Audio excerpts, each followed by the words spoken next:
Hi everyone, my name is Nick Stevens. I am the director of what is presently known as the Christian Service Department. But when you think of Christian service, instead of obligation, requirement, and satisfying academic expectations, what I want you to think of it as ministry and servant leadership.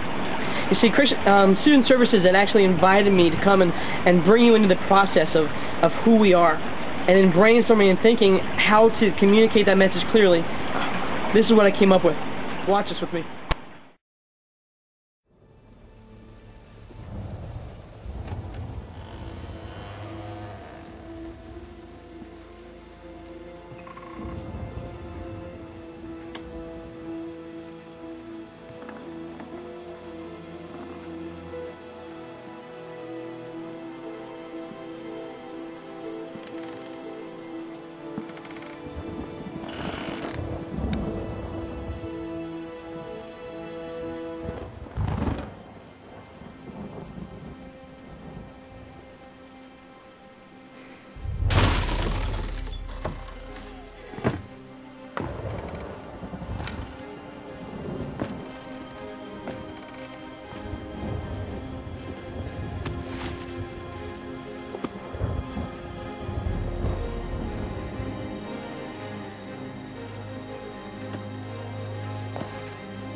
Grandpa!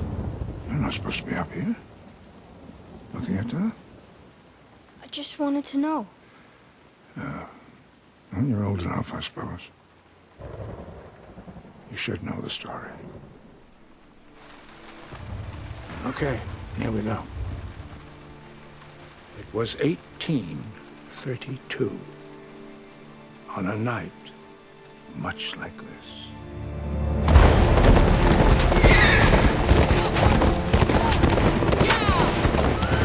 Charles Carroll was the last surviving signer of the Declaration of Independence. He was also a member of a secret society known as the Masons, and he knew he was dying. He woke up his stable boy in the middle of the night and ordered him to take him to the White House to see Andrew Jackson, because it was urgent that he speak to the president. Did he talk to him? No. He never got the chance. The president wasn't there that night. But Charles Carroll had a secret. So he took into his confidence the one person he could. My grandfather's grandfather, Thomas Gates. What was the secret? A treasure. They knew they had to make sure the treasure would never fall into the hands of the British. So they devised a series of clues and maps to its location. Over time, the clues were lost or forgotten, until only one remained, and that was the secret that Charles Carroll entrusted to young Thomas Gates.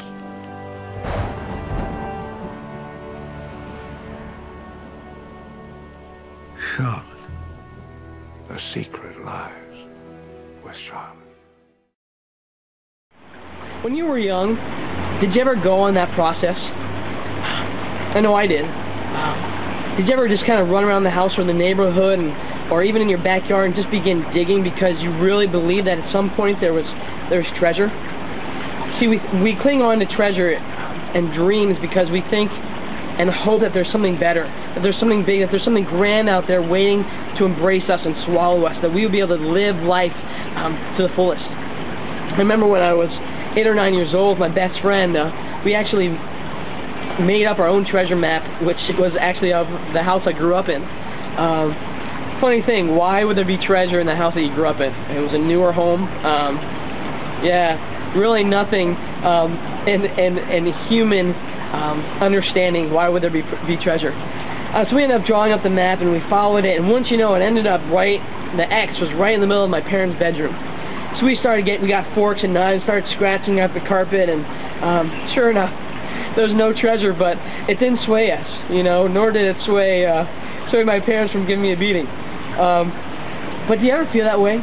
That there's got to be more, that there's got to be something awaiting you. I bet each and every one of you actually deep inside your soul, there's this ambition to become something, to fulfill your life's purpose, and to live life to its full expectancy. You see, because somewhere between being a child and growing up, it seems like we lose this idea of passion and an idea of actually living up to why we are created. You know, and we end up just embracing the mundane and going through the motions. And see, that's what Christian service or ministry and servant leadership is all about. That is the season that I am inviting you into. We understand that God has created us for a purpose.